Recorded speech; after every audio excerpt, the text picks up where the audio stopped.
Triangular matrices are square matrices with special properties. So an upper triangular matrix has all zeros below the diagonal,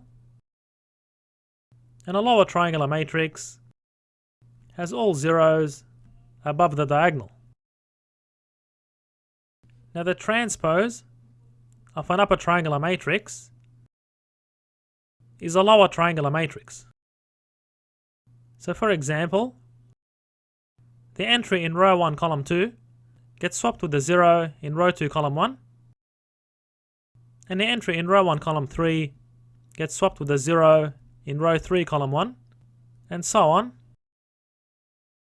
So effectively the zeros below the diagonal get swapped with the entries above the diagonal. And similarly, the transpose of a lower triangular matrix is an upper triangular matrix. Now if we multiply two upper triangular matrices, we get an upper triangular matrix.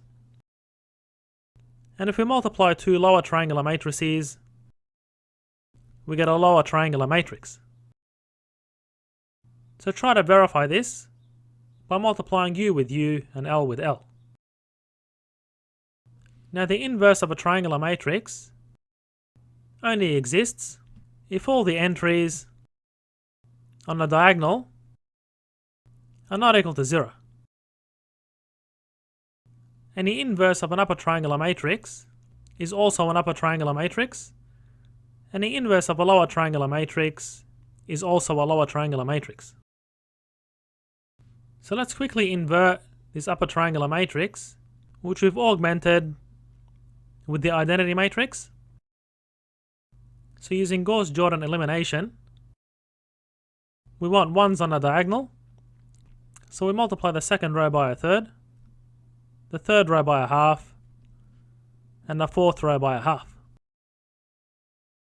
So we get 1, 1, and 1 on a diagonal, and this entry becomes 1/2, and we get 1/3, 1/2, and 1/2. And now we want to zero out the entries in the far right column.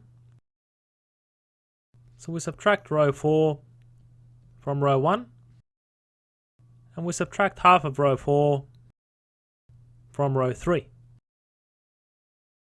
So that gives us 0 and 0. And the only non-zero entry in row 4 is this one. So we get -1/4 and -1/2.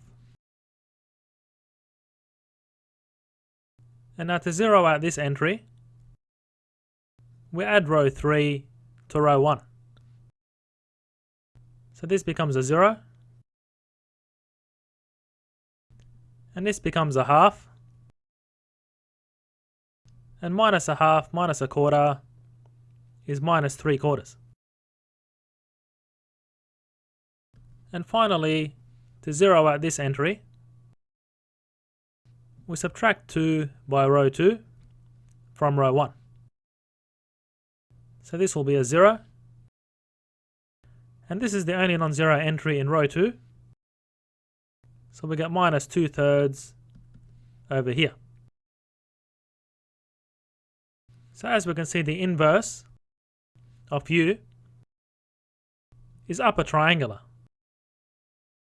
And you can multiply them together to verify you get the identity matrix.